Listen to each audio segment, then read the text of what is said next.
Mga kapatid sa pananampalatayang Islam, kung isasalarawan natin ang kagandahan ng paraiso ng Allah subhanahu wa ta'ala at kung gaano kabigat ang parusa sa impyerno ng Allah subhanahu wa ta'ala, marahil ang bawat isa sa atin ay manumbalik ang kanyang takot sa Allah subhanahu wa ta'ala.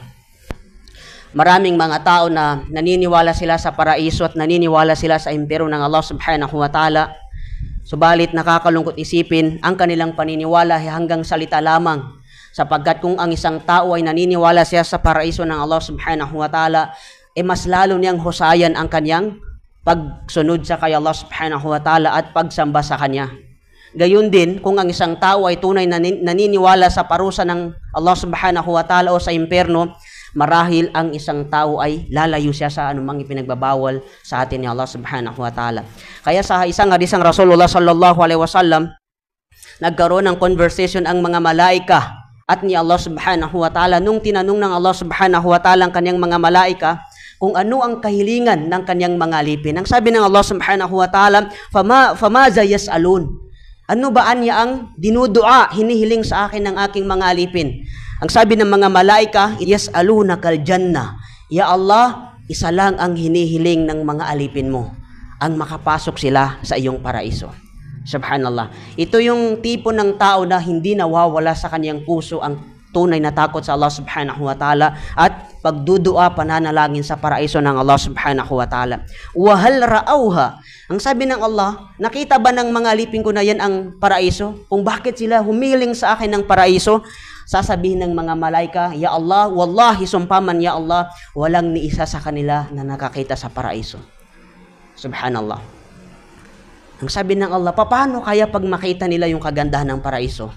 Ang sasabihin ng mga malaika, law annahum ra'awha kanu ashadda 'alayha hirsan wa ashadda laha talaban wa a'zama fiha ragbah. Ang sabi ng mga malaika, Ya Allah, kung nakita lang ng mga alipin mo kung gaano kaganda ang iyong paraiso, magiging sabik sila na makuha nila ito.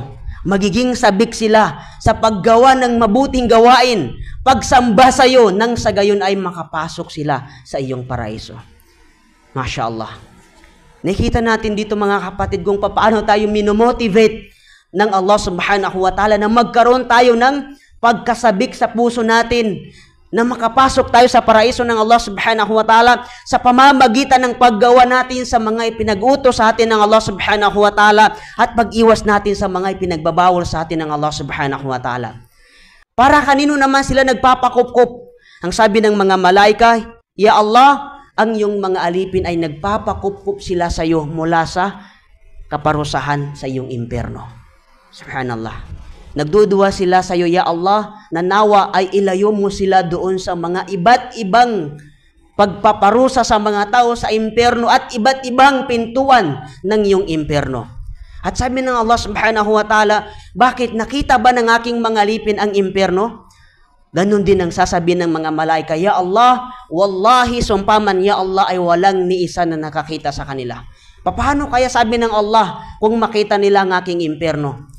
Ang sasabihin nila, Ya Allah, kung nakita lang nila ang iyong impyerno, nakita lang nila mismo kung gaano kahirap ang pagpaparusa sa tao sa impyerno, marahil ang bawat isa sa kanila ay lalayuan nila ang mga bagay-bagay na pinagbabawal mo sa kanila. Mas lalo silang maging sabik sa paglayo nila dun sa mga bagay na ginawa mong haram sa kanila. Mas lalo silang mainganyo upang iwasan nila yung mga bagay na yun ay pinagbabawal sa pananampalatayang Islam dahil lamang sa pagkatakot nila sa iyong impyerno, Ya Allah. Subhanallah. Anong ibig sabihin mga kapatid? Kung nakikita lang sa mata-mata natin ang impyerno ng Allah subhanahu wa ta'ala at katayuan ng mga tao na pinaparusahan doon, marahil makapagmuni-muni ang bawat isa sa atin na dito pa lang sa mundo ay mapag-isipan niyang layuan ang anumang ipinagbabawal sa atin ng Allah subhanahu wa ta'ala at tanging gagawin lang niya ay anumang kabutihan at pagsamba kay Allah subhanahu wa ta'ala. Subhanallah. Minsan maganda rin itong ipayo sa sarili natin Yung magkakaroon tayo ng oras na tayo ay magmuni-muni, gaano kaya kabigat ang parusa ng Allah. Magandang paalala to sa sarili natin. Lalong-lalo na sa mga tao na walang sawa sa paglabag sa kautusan ng Allah subhanahu wa ta'ala. Lalong-lalo na sa mga tao na alam nilang bawal, pero ito'y kanilang ginagawa. At hindi sila nagbabalik loob kay Allah subhanahu wa ta'ala. Kapag kanyang maisip, paano kaya maging bunga ng aking paglabag kay Allah subhanahu wa ta'ala? Subhanallah. Kaya ito maganda rin itong ipapayo sa mga tao, lalong-lalo na sa social media. Yung mga kababaihan sa social media na nakahubad. Kasi kung nakikita lang ng mga tao, lalong-lalo ng mga kababaihan na nagdudulot ng tukso fitna sa mundo ng social media, kung nakikita lang nila ang impero ng Allah subhanahu wa ta'ala, marahil hindi nila magagawa yung mga ginagawa nilang haram.